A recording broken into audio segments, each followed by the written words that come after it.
위원장님 만나 뵙게 되어 반갑습니다. 현재 의원님께서 4선 의원으로 문화복지위원장으로서 활동하고 계시는데요. 요즘은 행강으로 많이 바쁘시잖아요. 예, 소감 한 말씀 부탁드립니다. 그 7대의회 그 전반기 이제 문화복지위원장 맡으면서 행정사무감사가 이제 7대로서는 이제 처음이고, 많은 또 초선 의원들이 그 첫 행정사무감사에 적응할 수 있도록 돕는 역할도 좀 하고요. 그 행정사무감사를 할 때는 어떤 포인트로 행정사무감사를 해야 될지 좀 선례를 또 보여주기 위해 일부러라도 그 집행부를 향해서 행정사무감사의 어떤 핵심 사항을 이렇게 지휘해주는 그런 가이드 역할. 전반기에 이제 상임위원장으로서 복지 패러다임이 좀 넓어지면서 새로운 영역들에 대한 그 새로운 제도, 또 새로운 예산, 이런 확충을 무엇으로 할지에 대해서 이제 방향을 잡는 그런 시기라고 볼 수 있을 것 같아요. 그 오랜 시간 지방의회 이제 의회주의자로서 역할을 해오면서 많은 이제 입법 활동, 조례를 제정하거나 개정하는 역할들을 이제 하는데요. 사회복지 관련 조례를 제정하는 운동을 많이 한 셈이죠. 그런데 이제 보편복지의 확장의 내용으로서 이제 한동안 무상급식이라고 얘기했지만, 이 공공 의무 급식에 관한 그런 학교급식 지원에 관한 조례를 제정을 한다든지, 또는 학교 안에 아이들이 적응을 잘 할 수 있도록 학교 안에 이 학생 복지, 학교 사회복지 활성화 이런 조례 제정이라든지, 또 취약계층의 급식과 관련한 그 노인급식 그런 지원 조례를 통해서 그 건강하고 안전한 이런 그 급식 제공을 하는 조례라든지, 또는 이제 취약계층의 이제 주거 환경, 예컨대 여인숙, 쪽방, 이런 비닐하우스에서 사는 이런 취약계층뿐만 아니라 갑작스레 이제 그 경제적 위기로 말미암아 이제 길거리 내앉는 이런 그 주거 취약계층을 위한 이제 주거 지원 조례라든지, 이런 조례를 제정을 하면서 이제 그 오랜 세월 동안 조례 제정의 배경, 그 문제점들을 이제 진단하고, 그런 문제를 해결하기 위해서는 조례를 제정하고 또 개정하고 또 예산을 확충하는 것, 이런 것들에 대한 보람이 있죠. 장애인 복지관 리모델링 시범 예산도 장애인 복지관은 이제 저희 지역구 상대원동에 이제 소재하고 있는데, 장애인 복지관 리모델링 10억을 이제 투입을 해서 2013년도에 완성을 했죠.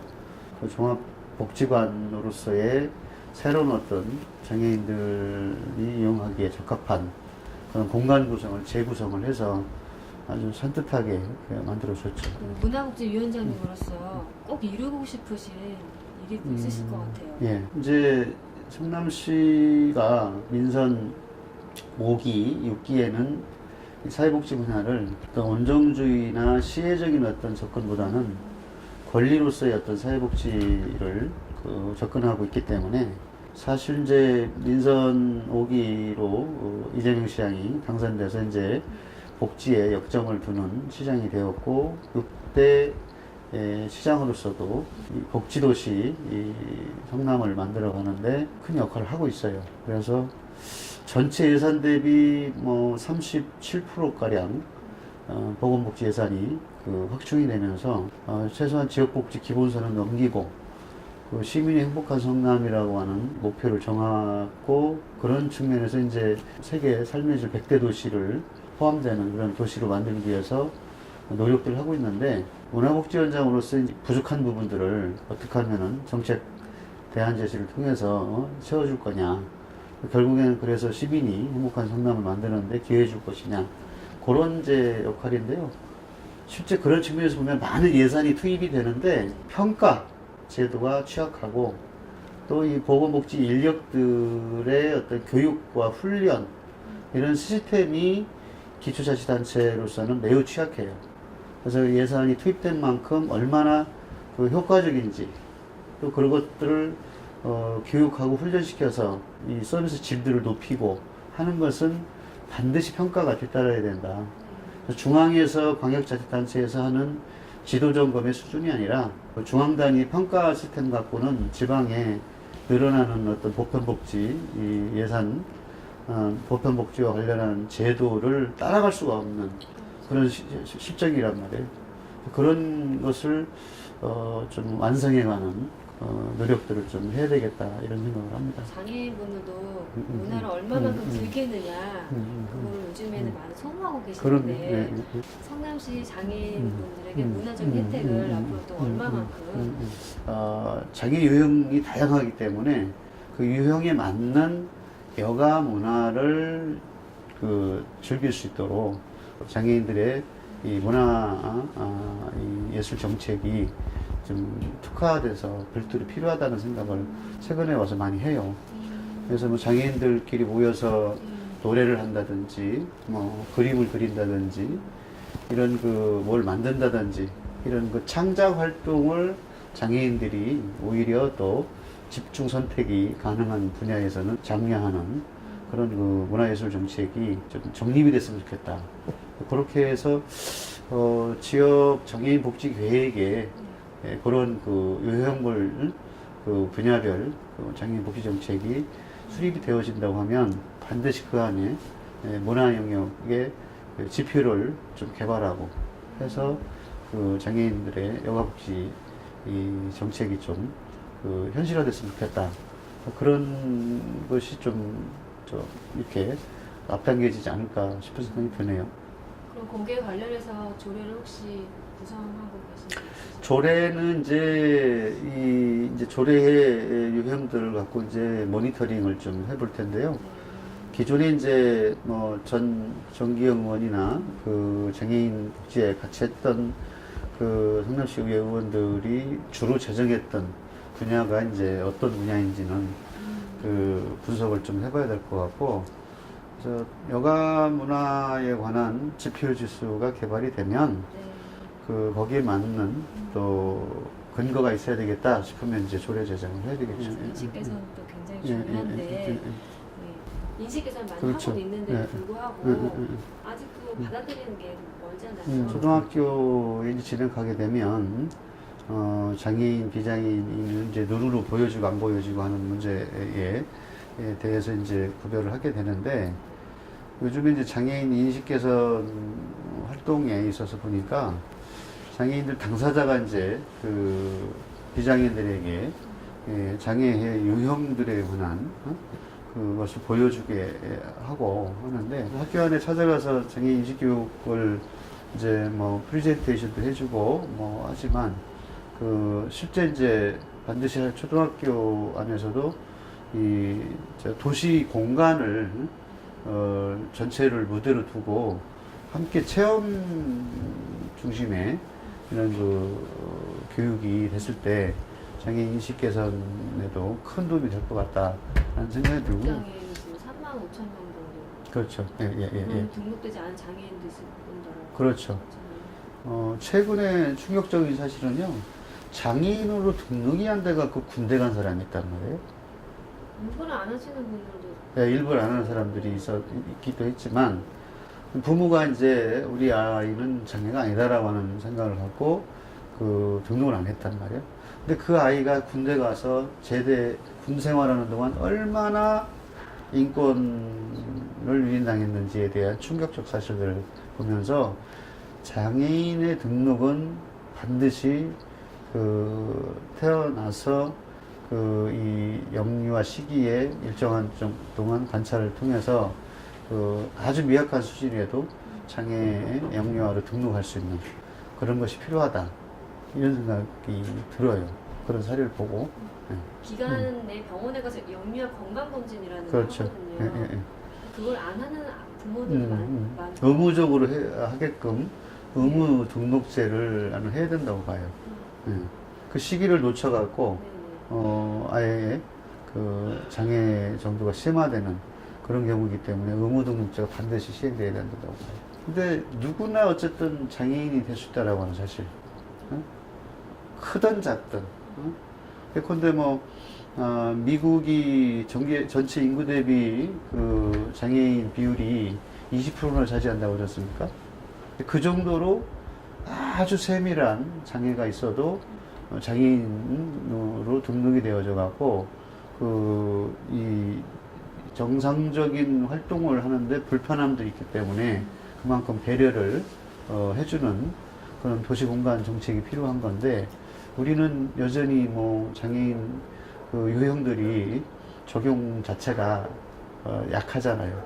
몇 프로가 되죠? 한 5% 되나요? 4.5%? 성남시만 해도 한 4.5% 정도 되는데, 그 정도의 장애인 비율이라고 한다면 아주 세밀한 장애인에 관한 그 배려가 약하다, 여전히.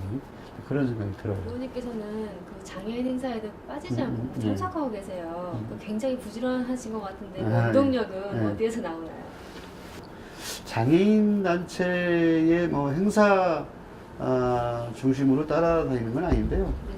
가능한 한 이제 장애인 단체에 참여해서 듣고 보고 해야 이 장애인들의 이 삶의 질이 보다 더 이렇게 업그레이드 될 수 있는 그런 그 계기를 좀 삼고자 이제 행사들도 많이 참여를 해요. 배우자가 나보고 일에 미쳤다, 이렇게 이제 할 정도로 일을 너무 매몰돼서 하는 거 아니냐.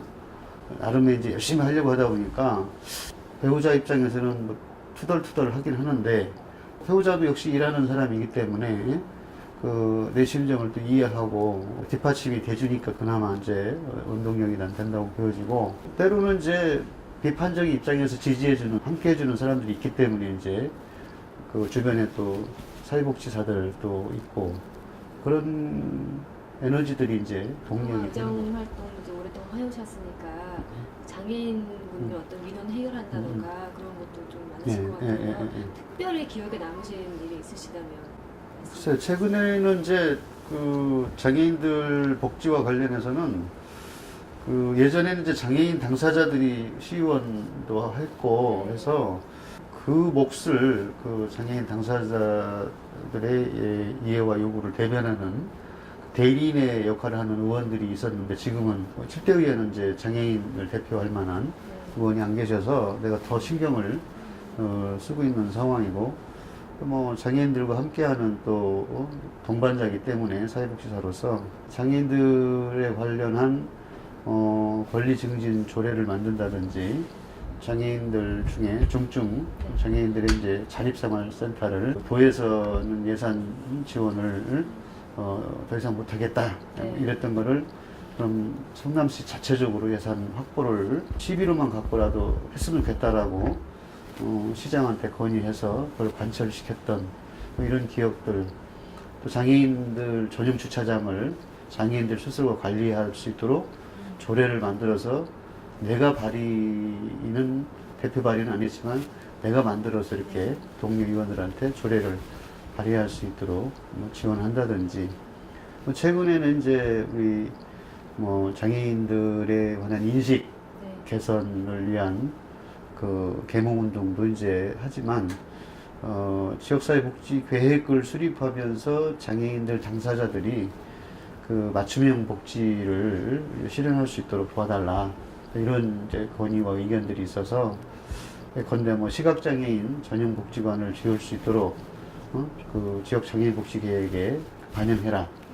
혹은 청각장애인들에게 이 듣기에 관한 훈련하는 그런 시스템을 도입을 해라라든지 이런 것들을 지역 장애인 복지 계획, 4개년 계획에 반영하도록 이번 행정사무감사를 통해서도 요구를 했고, 그런 내용을 시 집행부에서도 적극적으로 반영해서 앞으로 4개년 계획에 포함시키고 좀 진행시키겠다, 이런 답변들을 받았을 때는 이제 보람도 있고 그래요. 사모님께서도 직장생활 하고 계시는 것 같아요. 네. 가정 내에서 보편적 복지가 잘 이루어지고 있으신지. 물론 이제 아버지라고 하는 역할은 내가 충실하게 못하고 있고, 왜냐면 아이들하고 시간을 자주 갖는 경우가 아니기 때문에, 물론 이제 아이들하고 대화하는 시간도 요즘 아빠들은 10분 이상을 못한다, 그렇게 하지만 시도는 많이 해요. 그래서 친구처럼 편하게 이제 지내주곤 하는데, 배우자도 뭐 어린이집을 했었기 때문에 뭐 지금은 좀 잠시 쉬고 있지만 얼마든지 집안의 가사 노동을 분담한다든지, 오히려 내가 더 많이 할 때도 있고, 뭐 일시적이긴 하지만 그렇게 이제 가사 노동이나 자녀 양육이나 이런 것들이 완결적으로 못하고, 다만 이제 아이들 앞에서 부부간에 이렇게 좀 평등하다. 오히려 아빠가 좀 엄마한테 져준다. 왜 버릇을 왜 그렇게 져주는 버릇을 들이게 했느냐, 이렇게 딸이 따질 정도니까. 그래서 뭐 물론 이제 성격적인 차이가 있겠지만, 그래도 좀 늘 내가 이제 우리 어머니로부터 교육받은 내용이 져주는 것이 이기는 것이다. 이런 내용으로 살다 보니까 역시 내가 부모로부터 받은 교육적 효과나 내가 또 우리 자녀들한테 해주는 이 교육의 이제 가치나 의미가 좀 그대로 개선되는 것 같아요. 시험만 계속 하셨어요. 나중에 도의원이나 기회가 주어져야 되겠죠. 아무래도 기회가 주어져야. 시의원 역할이 매우 중요한데, 출세하려고 막 그런 것보다는 현장에서 답답한 나머지 정책을 직접 영향력을 갖는 역할을 해야 되겠다 싶어서 하다 보니까 이제 12년 지나고 13년 이제 사선 의정 활동하는데, 지방의회에서 국가사무나 국가유임사무 이런 것들이 지방으로 많이 이양이 됐기 때문에 오히려 지방에서 역할이 충실해야, 물론 이게 지방의회 하다 보니까 법의 어떤 한계점, 제한 요소들이 많아서, 이거 국회 가서 법 바꿔야 돼, 법령 바꿔야 돼, 뭐 이런 생각을 할 때도 있죠. 그러면 국회의원은 가야 되겠구나, 뭐 이런 생각은 드는데, 지방의원과 국회의원과의 정책적 어떤 네트워크를 좀 강화하는 방법도 있으니까 뭐.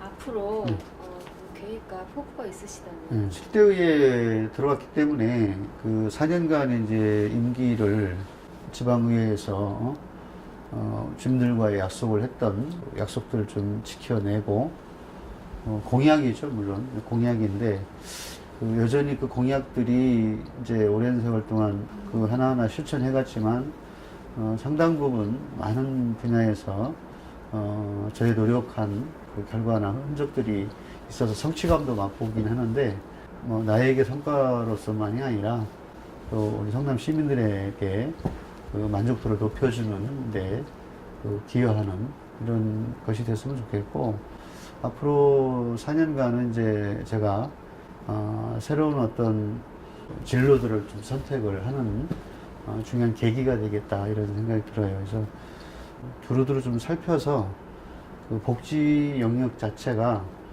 과거의 전통적인 복지 영역에 머물지 않게 하고, 사회 전반에 관해서 삶의 질들을 좀 높여내는 그런 과제들이 있어요. 그래서 아까 얘기했던 학교 사회복지 조례 경험에서 나왔던 것처럼 군사회복지에 관한 것을 지방 차원에서, 지역 차원에서 대응할 수 있는 시스템을 구축하는 것. 그리고 이제 보다 더 이제 이 도시 자체가 아동 청소년 친화 도시로 만들기 위해서 정말 아이들이 갈 곳이 없다고 하는데, 갈 곳을 만들어줘야 되는 것을 좀 구체화시키고 싶다. 이런 거에 포인트 맞춰서 남은 임기를 잘 수행을 하고, 마지막으로 저희 경기복지신문 독자분께 네. 인사 말씀. 경기복지신문을 통해서 많은 또 우리 경기도민들 중에 이 복지에 대한 정보를 많이 습득하고, 또 이 정보를 같이 공유하는 그러한 독자들이 됐으면 하는 바람입니다. 네, 고맙습니다.